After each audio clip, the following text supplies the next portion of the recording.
What's going on, y'all? So we back again for another movie corner. Girl, I just got through watching Imaginary. Okay.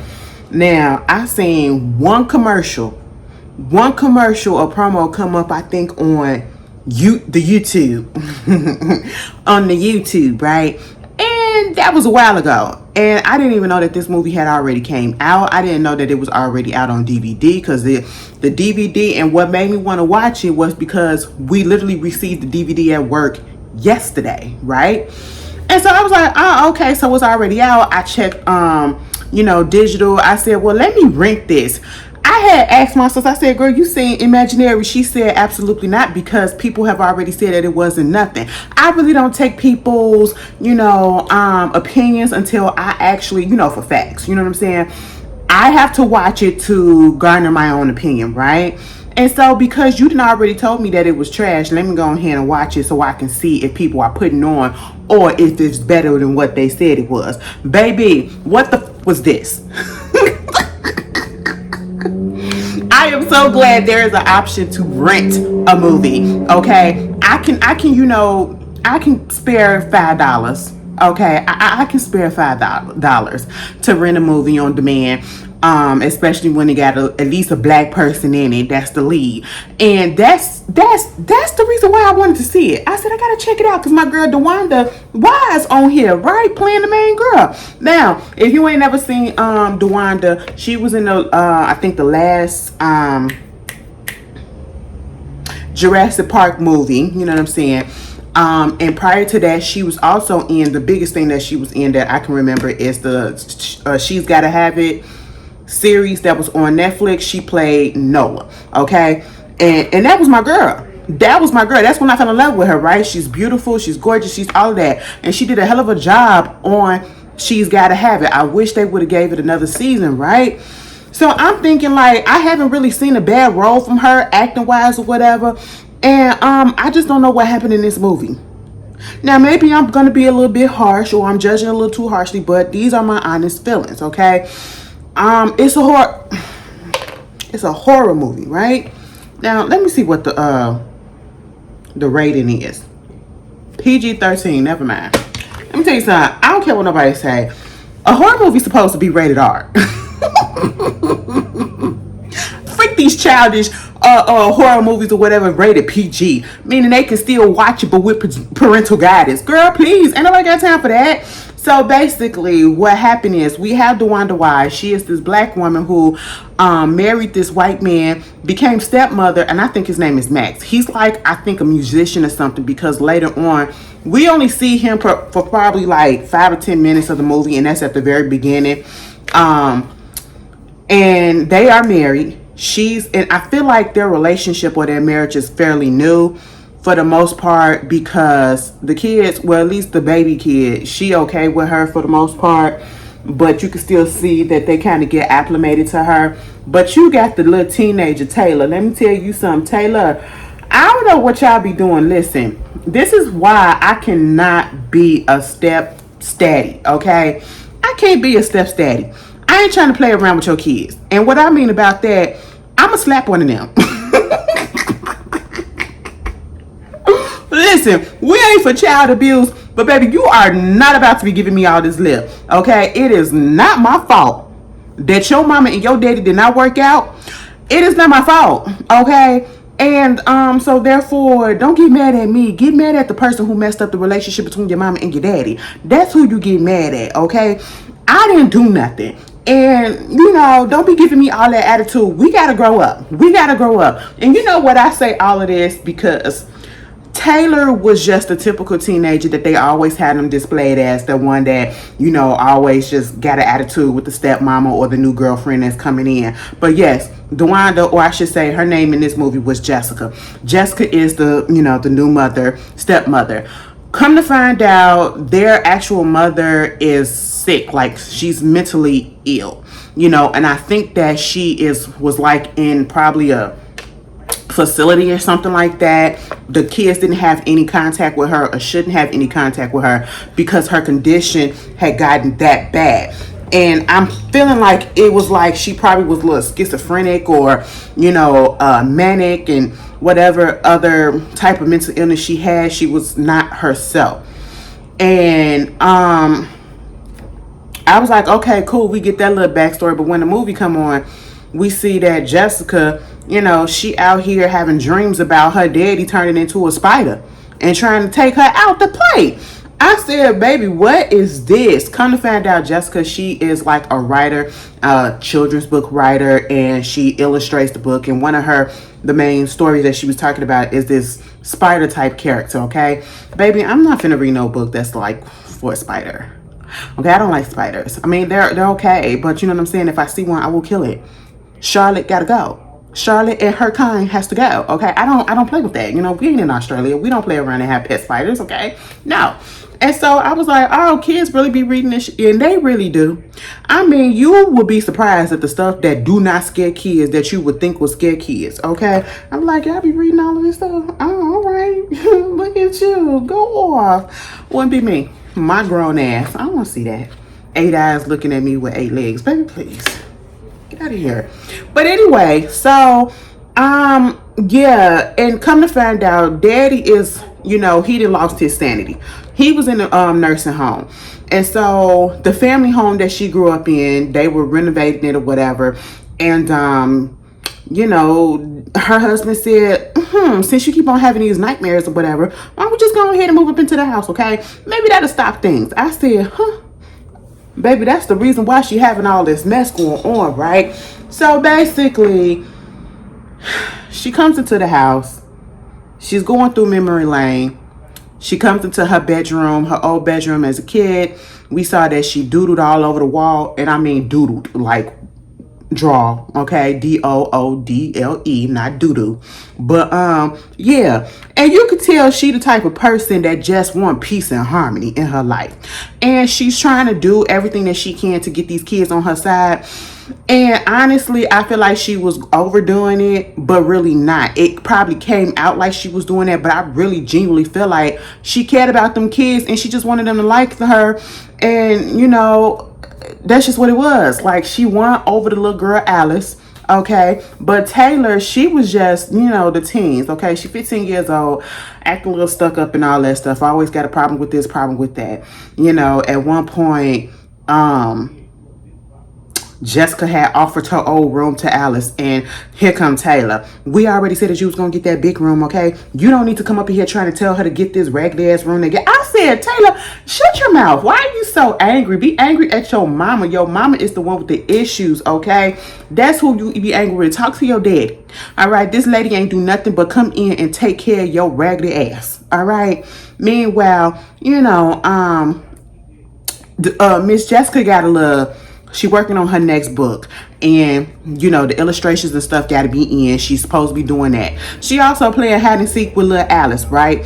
So Alice is playing hide and seek in the midst of Alice supposed to be trying to find was she trying to find Jessica or Jessica trying? No, Alice was supposed to be trying to find Jessica. Jessica just so happened to get a phone call, so she goes outside to take the phone call, and I'm pretty sure it was from like her publisher or whatever. And so Alice goes downstairs and she goes into the basement. Mind you, earlier, Jessica went up into the basement, saw some old things of hers. She was 5 years old. It was a box that said Jessica. Now, the backstory about this is something happened in the house where she felt that her father kind of like abandoned her, kind of went a little insane. And she had to be abruptly taken out of the house around the age of 5 and given to her grandmother, right? Her mother did die of cancer, so the father just couldn't take care of her. And it was almost as if the way that they was making it seem was like, oh, he just gave her up because he couldn't do it. You know what I'm saying? But really, in what it all comes down to, he gave her up just to keep her safe, right? We'll get to that in a second. So you get that. She went downstairs, got the box, and she looked at this portrait or this little drawing that she had, and it was a door, and underneath the door it said never ever. I was like, okay, what does that mean? Obviously, since y'all showing us that, we should keep that in mind. Moving on from that, when they was playing hide and seek, Miss Alice went her ass downstairs in the basement. Now let me tell you something, I'm going basements. I don't go in basements of big houses. I don't go in basements of nobody's house. If it ain't no furnished ass basement, baby, no. If I gotta turn the light on and that shit still look dank and creaky, baby, no, I'm not finna go down there. And it got a whole bunch of, girl, hell no. If it ain't got a TV, a couch, workout gear, all that stuff, if it don't look lived in, like I can come down there and sleep, I'm not going down there, right? And I'm sitting here like, look, kids ain't scared. Look, Alice wasn't scared. Alice went downstairs just going like a little, you know how these kids are, just nosy as hell, okay? And you know the look. Too.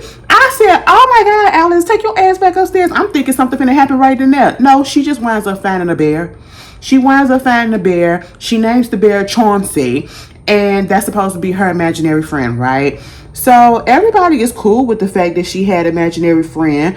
You know, asking if Jessica had imaginary friend. Jessica said, girl, please, I don't know nothing about no imaginary friend. I'm too, girl, I wasn't like that. That ain't my thing. You know what I'm saying? And Chauncey, they started treating Chauncey like Chauncey was one of the family.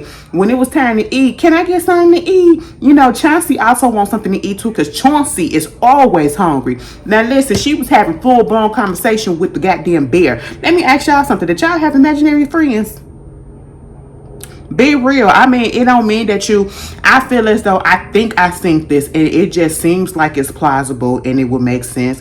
Like, I feel like if you had imaginary friends, maybe I get this from what I saw and I can't remember, you probably have like a vivid imagination, of course, and you're kind of smart. And that's cool. I mean, we adults, y'all still be making up, don't even lie too, because I'm going to sit here and say that I do. Y'all be making up scenarios and acting them out in your head. Like, what if you was a singer or something, or you was this and you had a family and all this stuff. Y'all be making up. I know I ain't the only one. Okay, well, if I'm the only one, that means I'm psychotic or something. Like, don't leave me out here in the lurch by myself. Yeah, you have. Okay, we on the same page, right? Moving on from that. So she get the little bear inundated with the family and all that stuff. And, you know, everybody think it's cute. Everybody think it's cute. You know, we hear her talking to the little bear and all that stuff. Now, you know, Max got a code for his little tour. Now, I said, they could have paired her up with somebody else that looked better than him, but you know, that's neither here nor there. He looked a little raggedy. And I said he looked kind of young. He could have been older, but he looked kind of young to have a teenage daughter. You know what I'm saying? But at the same time, speaking of Miss Taylor then went outside. She done found the neighborhood boy because she had took a, you know, she was going through memory lanes. It was like one of those situations where, oh my God, I gotta leave my friends behind and all that stuff. And I don't want to leave them behind. And look at all of the stuff that they doing and everything. And just looking at old pictures of them. So she had to take some pictures herself to make it seem like she happy with what's going on. So she go to the window. Okay. And so she look at the picture and she was like, hold up. It was a lady up in the picture down there looking into the window. And I said, Now see, once I saw that, I thought, okay, this is where it's about to pick up. Baby, this probably like 30-40 minutes already into the movie. Mind you, the movie is an hour and 44 minutes. It took too long to get to the point. It took too long to get to the jump scares. It took too long to make me say, girl, what's going on? Oh my God, what's going to happen? I never said that. I was really confused. I said, what are we doing? Why is this movie this long and we ain't really getting nowhere yet? But when we found out that Miss Girlie, her name is Miss Gloria, because she looked out the window and Miss Lady wasn't there. So that what made her to go outside. And she asked the little boy who was out there, the neighborhood boy, Liam.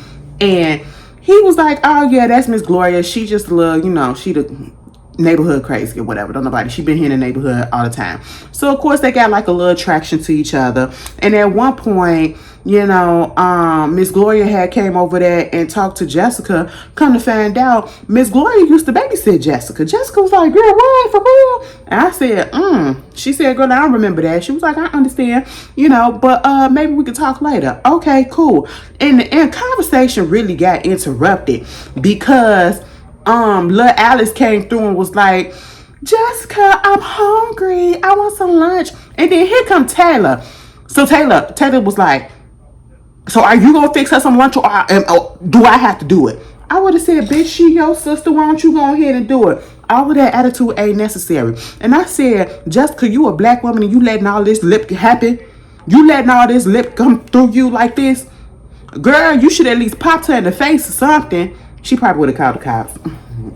Don't do that. Mind you, these white kids. So I'm just saying, there's a difference, all right? Meanwhile, Alice got this little list that she needs to get together, a little scavenger list or whatever, and is she going around putting it all together. She had to get a paintbrush, she had to get a lock of hair, she had to get something happy, she had to get something that make her sad, she had to do something that make her hurt. I said, oh my God, what are you talking about? What is this? This is what Chauncey wants, okay? And so at one point they was looking for Alice outside, and she was about to she took a fucking piece of wood from a fence and it had a nail sticking up out of it. She put it on the damn table and she was about to bam her hand. I said, what in the world? First of all, why y'all not watching these kids? Okay, that little girl shouldn't be wandering outside like that. How old is her? Because baby, at one point it seemed like the girl was 3 years old, but then at another point it seemed like she was at least 7. I said, what's the age? What is the age? And so at this point, you know, she wound up not doing it. Cause Jessica came out there in the nick of time before she impaled her hand. She did scratch it right here, right? So she got a little cutty cut. She was upset about that. She had to call Max and, you know, try to see what was going on with that. Later, also, Jessica went to go visit her daddy, who was in a nursing home and all that stuff. Daddy was in and out, so she was just trying to talk to him and say that she was up in the house and all that stuff. And when he finally woke up, he didn't even know who she was. He thought she was the nurse, okay? But then when he finally did come to and realized that, you know, she up in the house, she was like, you disappeared. That's what he kept on saying and shit like that. And I was like, oh, okay, what's going on? And I think he was about to attack his daughter, so she had to tell him, stop it, daddy. You know, you have to stop it, daddy. So they had to come up in there and break the shit up, right? And so she leaves. Mind you, she had left to go see her daddy and told Taylor to watch Alice. This is all that was going on because you know what kids do who always think they something and they got talking at the mouth and they badasses. She invited that boy over. That boy come over and he brings some drugs. I said, what the fuck is this? He come over there bringing drugs, drinking daddy alcohol. He didn't drop the alcohol on the floor. So now Taylor pissed off at him. Go upstairs and get the mop. He go upstairs and get the mop. And you know, when he saw Alice, Alice wasn't feeling him, okay? Alice wasn't feeling him because Chauncey wasn't feeling him, right? And then the boy wound up calling Alice a little psycho, right? And so at this point, he was like, she told Chauncey, since you always hungry, you can eat his ass first. I said, wait a minute, what? And so at this point, Liam was a goddamn target. He go upstairs trying to look for the goddamn mop and he hearing the tune, the fucking bear is upstairs. And when that bear started running towards him underneath that cloth, I said, excuse me. I'm thinking, okay, we really finna pick it up right here, right now. And then all of a sudden, this entity come up and just, and I thought they was finna kill him. No. It was like his imagination, right? I said, oh, the movie is called Imaginary. Use your imagination. Okay, so he said, let me get the fuck up out of here. He had went downstairs. Nope. Who? Jessica came home and caught them. Because you ain't supposed to have no boys in the house. Okay? You're not supposed to have no boys in the house. And so she called his mama and was like, yeah, your son coming over here bringing Molly. She said, first of all, these ain't Molly. These are my allergy pills. And she snapped the fuck off on her son. I said, I know that's right. She said, take your ass to the house. You know, now she got to make up for this and everything. So, of course, you know, Taylor in her feelings about the whole situation. Next thing you know, at one point, before that, they had an encounter with the mama. This where I really thought some shit was finna go down, but it really didn't go down the way that I thought. You know, little Alice was up in the room and she talking and she playing, it looked like she was playing like teacups or whatever. Like she talking to her imaginary friend. And so at this point, and this was before the daddy left to go on his little tour or whatever. So you know, like mamas do, when you hear something a little cute, you want to catch it these days. Everybody want to catch it on film. So Jessica takes her phone and she starts to record. She was like, oh my God, Max, look at what she's doing. You know, narrating. She's talking to her friend. And then we thinking it's an imaginary friend, and we thinking that she talking to Mr. Bear, Chauncey. Baby, all of a sudden, I said, do I see a white kneecap? That don't look like the brown bear that was in there. That look like a whole human white-legged kneecap. Who is up in that room with her? And I heard the voice. You know what I'm saying? And she was like, girl, what? Next thing you know, Jessica back because I think she was about to call the cops or something. But then that lady, somebody popped out and attacked her. You can't have her. I said, excuse me, what the fuck is going on? Baby, that was their mama. The mama then got in contact and found, because Jessica said, how does she know where we live at? Kind of found out the daughter, Taylor ass, had been texting her and talking to her, and she was supposed to. She's like, I thought that she was better. I thought she was getting better. No, she wasn't. She came over there, attacked that lady like that. They had to take her ass back to wherever she came from. I was like, girl, what is happening? This is crazy. But back to after all of this happened, right? Jessica, when the little girl tried to impale herself, she wound up calling a psychiatrist over, a child psychiatrist. And if you ever watched Queen of the South, Camilla from Queen of the South, she was on here. I said, oh my God, I know that raspy ass smoker's voice anyway. It's kind of sexy to me too. But anyway, that's neither here nor there. She got a little thick, mama. I said, you got a little badonka-donk on your ass.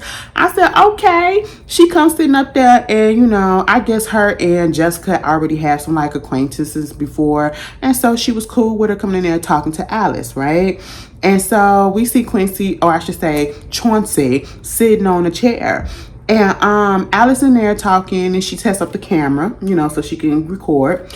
And she's just having a little conversation with her. You know, you have your little imaginary friend. Yeah, his name is Chauncey. He's right there. It was like, you know, you've been spending a lot of time. Yes, because he's my friend. He's the only friend that I need and all this stuff and woo woo woo. And I will say, this probably was the best scene of the whole movie. If they would have gave me something like this whole time, I would have been satisfied. But when that little girl started having a little conversation with her Mr. Chauncey, and the voices was changing, now it seemed as if she was talking her regular, and then she made the voice. You know how you change your voice when you're doing characters or whatever, and you playing games and all that stuff. That's what she was doing as Chauncey voice. At least that's what we fucking thought. Okay. She was going back and forth. Chauncey, you're my friend. Chauncey, Alice will be okay. Okay, but you know, she was asking all these questions and doing all this back and forth.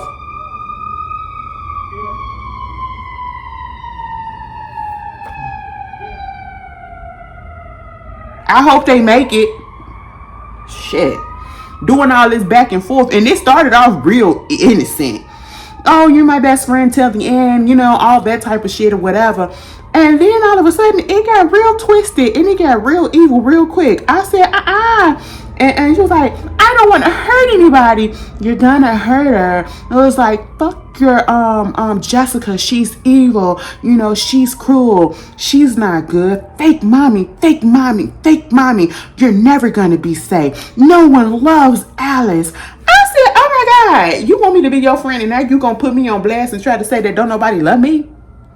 Ooh, what? Then you trying to say that Jessica left you and all that stuff, and she leaves and all that, and she evil and she bad, and it was like she gonna go to never ever, never ever, never ever. I was like, oh, that's what the girl said. Okay. She was like, I don't want to hurt my friend. And all of this because she wanted to go back to having fun with Chauncey and not doing all this diabolical shit. I said, oh my goodness. Mind you, at one point, the little girl was the best actress in the whole fucking movie. Okay. When she was acting in this scene, baby, the emotions was coming out, and I was feeling it because I had to sit up and I said, was this a one take type of situation? And when she started crying and she was screaming at that thing, I said, oh my God, it felt like it was real. Like she was really doing this, like this wasn't acting. And At one point, she turned around because the psychiatrist was trying to tell her, okay, you can stop. But the conversation just kept on going. And then Miss Lil Alice had turned around and she was looking at the psychiatrist. The psychiatrist noticed that her mouth was not moving, but them voices were still coming out. I said, bitch, Chauncey is alive. Okay, that kind of shook the psychiatrist for a second. Jessica, she had to talk to Jessica about it. And she was telling her a little diagnosis, and she had showed her a similar in a session that she had with another little client, and it was this little boy, who did literally the same thing. Instead of her trying to hurt herself, and she almost did, but she only got a scratch because Jessica came and stopped it. That little boy cut his finger off and did it the same way to please his friend, his imaginary friend, Rufus or some shit like that. I said, oh my God. He was like, I said, oh no, he only got 4 digits. Wow, what is going on? This is dangerous. And then Jessica was like, so she was up in there talking to the bear. Where's Chauncey the bear? Was like, wait a minute, Chauncey ain't no bear up in here. I said, now hold the fuck up. What are you talking about? I see a bear. You see a bear. We all see a bear. Alice is in her feelings. Alice had to go upstairs and cry. Okay, her feelings was hurt. Chauncey hurt that little girl. I said, that is messed up, Chauncey. You ain't have to do that. Baby, mind you, Alice is crying in the bed and Taylor trying to soothe her. And Jessica trying to understand where the hell the bear at. Now, see, this is where things got really confused as to how we got here. It just felt like we skipped some things and we just went right into this whole psychotic episode. I don't want to call it psychotic. It's like it jumped from being about Alice to being about Jessica, and the way that they did it was so weird and out of place. It was no real build up, and if it was a build up, they executed it like so wrong to me. And it just didn't flow right. Because now all of a sudden she talking about the bear and she crying because she realized that there really is no bear. Chauncey is literally an imaginary friend. And she thinks that in her mind she see the bear. Because you in the daddy house, your house that you grew up in, and basically you are looking at your own imaginary friend that she's coming, these memories are coming back now. And so she going a little cray.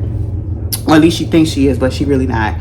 And now she's just like, oh my God. And she looking at all these scenes and she was like, oh, so when the little girl was holding this or whatever, she really wasn't holding nobody. Wasn't nothing there.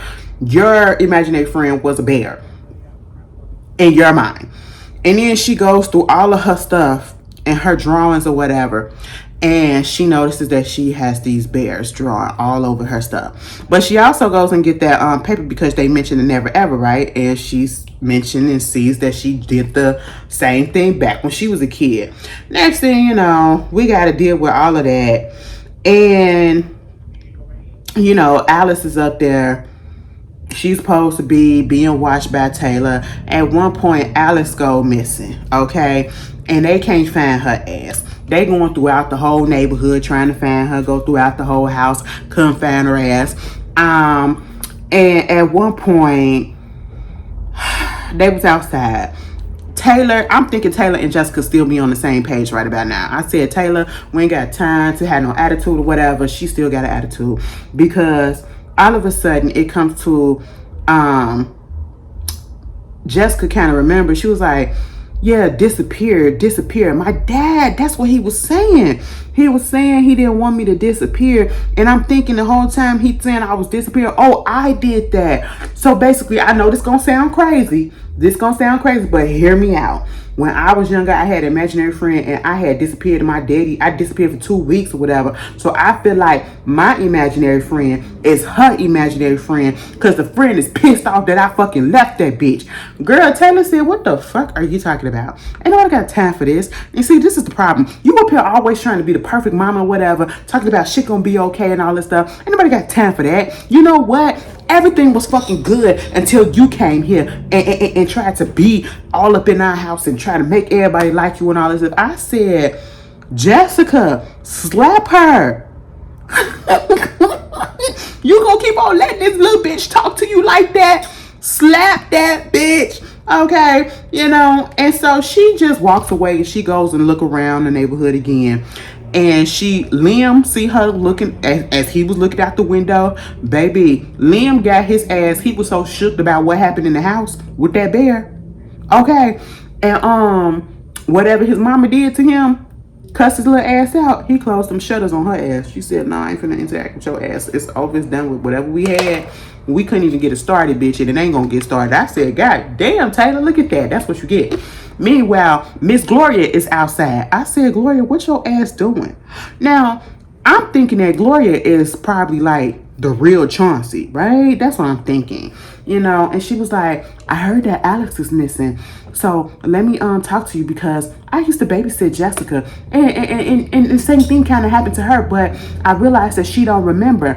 Baby, at this point, she invited her to her home inside. I said, "This is where you got me fucked up. We don't go into strangers' home." That bitch popped up in your goddamn picture looking up into your window without even introducing herself. And as soon as you turned around to see if the bitch was still outside, she was gone. That would have been enough for me to say, "No, stay away from this hoe." Okay? But no, we go up into the house and she became obsessed with trying to figure out where the hell Jessica went. Because when she was a younger baby, and she used to babysit her, and she had a little imaginary friend. It was this blue door, all this shit. And she had Chauncey, her imaginary friend, and basically Chauncey wanted to take her to the never ever, okay? And because she was able to get away, you know, Chauncey is mad. Chauncey mad that she left her, she left her his ass. That's just what it is, you know what I'm saying?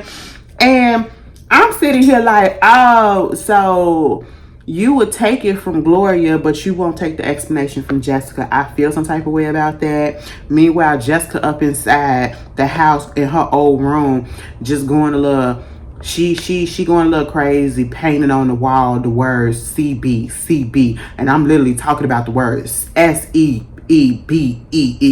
And I'm sitting here like, you know when they have certain horror movies and something starts to click in the person that's in trouble and they start doing all that stuff or whatever and they just keep going and keep going and keep going and you look at it and it's like, oh my God, I didn't know that I did all of this.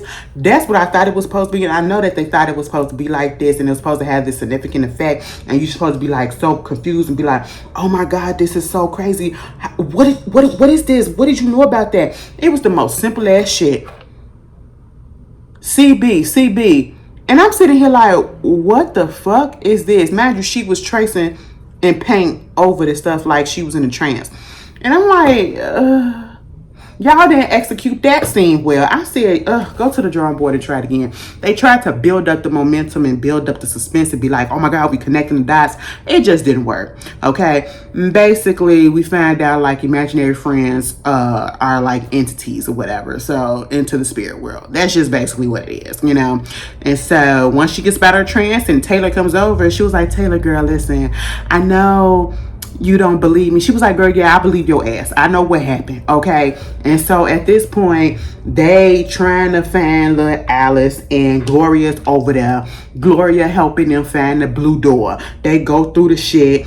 And before they do that, they got to do the same ritual / seance that Alice was doing. And was like, well, how you know what it is? Because she said, I can't even see the list that you wrote so many years ago because it's faded. She said, don't worry about it because it's the same list that Alice had. So now at this point, and this was the only other time that I really liked this movie because, you know, you got to go through the rituals, like you gotta hurt yourself, you gotta get a lock of hair. Now let me tell you something, Miss Jessica, you know damn well that wasn't your hair. See, the ritual shouldn't start.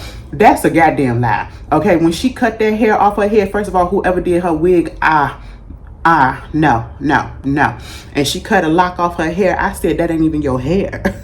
So how is this gonna work? And I literally thought that was the reason why it didn't work, because she didn't cut the hair off correctly. She did take some scissors and stab herself in the fucking hand. Baby, it wouldn't have been me. That little girl would have just had to suffer up in the never ever, okay? I would have left y'all asses. I'm sorry. I'm still out here in reality, and baby, I had my time with that thing. I escaped. I ain't trying to come back after y'all. And nobody tell y'all to do all this shit. But she did what she had to do, and the lady was like, I'm sitting here like, oh, that's because you had that weave. You put some weave up in there, bitch. That ain't your hair, okay? So you can't go. But couldn't have found out, it was because she had the hurt Yeah, she put them scissors with the blood in it because she stabbed herself. Yeah, that's a painful hurt. That's a physical hurt. It had to be emotional, deep hurt. Next thing you know, she turned over there to Taylor. She was like, you know what? Shut the fuck up, Taylor. You are a fucking bitch. This is all your fucking fault because you didn't watch your sister, okay? You just like your crazy ass motherfucking mama. And she was like, God damn. And then all of a sudden the thing lit up in blue flames. And it was like, and then here come Gloria. It had to be something that was physical hurt. Emotional hurt. And then here go Taylor. It hurt you to say that, huh? It hurt you more to say that. She didn't really mean that. So that hurt her to say that. I said, okay, that was cool or whatever. So, but I was like, damn, bitch, I really wanted that to be real. So they get into the never ever, right? Gloria asked. It looked like something from Alice in Wonderland, all that shit. I was just like, girl, what the fuck is this shit? And what bothered me about this movie was it was so dark. If they're in the basement, it's dark. They're in the never ever world, it's dark. And I'm like, do I have to fix my TV resolution? Do I have to fix the lighting? No, it's just the movie and how it is. What is it these days with these new movies coming out and they're being so dark? Even some of these TV shows, I don't understand that. Like, bitch, do you want us to see who in the movie? I'm so confused. And then for you to have a dark-skinned black woman, beautiful as she can be, I can barely see her in these dark scenes, right? So that's what really fucked me up with this movie, and I couldn't really enjoy it even if it was good, which it really wasn't. When she got up there into the never ever, baby, let me tell you something. I knew some shit was wrong with Miss Gloria as soon as I seen her peeping out that window. I really did. And then she wanted to tag along into the never ever, and then as soon as she get up in there, she was like, oh my god, this is so great, this is everything, the imagination, this fun, and all. I said, calm the fuck down. She said, this is what I've been wanting. Girl, she closed that goddamn door after they had pried it open so that they can get out easily. She went over there and closed the bitch up so they can be trapped up in there. I said, what the fuck? She said, listen, the entity was telling me that I need to do this. I have happiness and all this stuff. We could be happy here. We could do this and we could do that. She walked past the door and that bitch opened up and that entity grabbed her by the face, killed her. I said, so you did all. I said, come on, Miss Gloria, you old enough to know, since you said this is your life work, okay, you should have been old enough to know that this was going to happen. And it's the typical, let's go to this room, let's call Alice or whatever, let's have this illusion and all of this stuff to eventually make it seem like, oh, we see a little scene from the past. We saw that the daddy sacrificed his sanity to save his daughter. That's why he's the way that he is, because he had to close. He went in after her to bring her back from the never ever when she was 5 years old, and which made him go a little crazy because he saw the thing in the face. Okay, fine. They finally found Alice, but they found different versions and all this stuff. The thing was chasing after them. At one point, you know, Alice was up in the room and she was like, I love it here. She was like, and now my family is complete with my sister and my 2 moms. I said, wait a minute, 2 moms? Girl, the mama popped up in the back and she looked like she was sane. And I said, that ain't your mama, girl. Next thing you know, Alice was like, you know what? No, I should say Jessica was like, okay, that's cool or whatever. Listen, that door closed, but see, we up in the never ever and we have to use our imagination, right? So let me get all of the blue shit and put it on the wall or whatever and make a door, okay? An imaginary door. They did that shit. And of course, Mr. Chauncey wasn't pleased about that, was about to beat their ass. The kids went through, but you know, she got stuck up in there. And at one point she thought she had got out, and it was a scenario where she was up in a nursing home with her daddy, reading the book to him and telling him thank you for saving me, and then they telling her thank you, and then all of a sudden the little girl said, oh, mom. Okay, and I said, oh. And she was like, oh my God. Next thing you know, she realized it was a dream. It was a dream, okay? Like, she was still up in the never ever, but eventually they was able to get their asses out of there, right? And once they got out, that bitch came through and tried to grab her bag. Chauncey tried to grab her bag. And so at this point, the little girl, she don't like fire because the mama, whatever the fuck the mama was on, she wound up getting burnt. I think the mama burnt her because she had a burn on her and she just don't like fire at all. And so she swallowed her fear. She swallowed her fear and she said, fire magic. and some paint like ceiling or some shit fell on the floor. She lit that bitch. That motherfucker just went up in flames. And that was how the movie ended. They went to a after the house burned up. Well, I was so surprised. Like I said, oh my God, let me tell you what wound up happening, bitch. The house catch on fire. They run outside. Literally 2 seconds later, you hear the fire trucks. And then 3 seconds after that, you see them coming down the streets. I said, bitch, I ain't never seen no fire truck in the emergency services come that goddamn quick. I said, y'all could have been a little bit more realistic than that. But okay. They go to a hotel. And before they can even check in or inquire about a room, in the lobby, you see a bear sitting up in a chair. And they was looking at it like, bitch, you see that?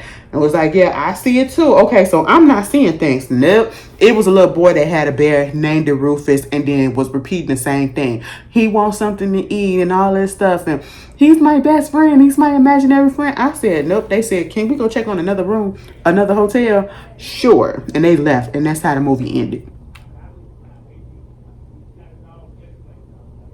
Like, you really ain't even got to go watch the movie. If you want to, do it because you just want to be curious and see the other details. But when I tell you, this movie was absolutely nothing. Like, I watched it the first time and I fell asleep halfway through it. So I went back and rewatched it and I was just like, no, it had potential. It had potential. I just don't understand. Like, DeWanda, I don't know. Her acting in this just didn't do it for me. The script wasn't strong. The situation and plot and stuff was just weak as hell. The scenarios, it could have been, it had so much potential and I could see where it was trying to go and it just didn't get there. It never got there for me. If I had to give this out of 10 rating, I would have to give it a 5.4. That's what I would have to give. But you guys tell me how you feel. If you want to watch it, like I said, it's on demand. You can find it on demand. I'll probably find it on Apple TV. Y'all tell me how you feel. And I'll see you guys later. Peace.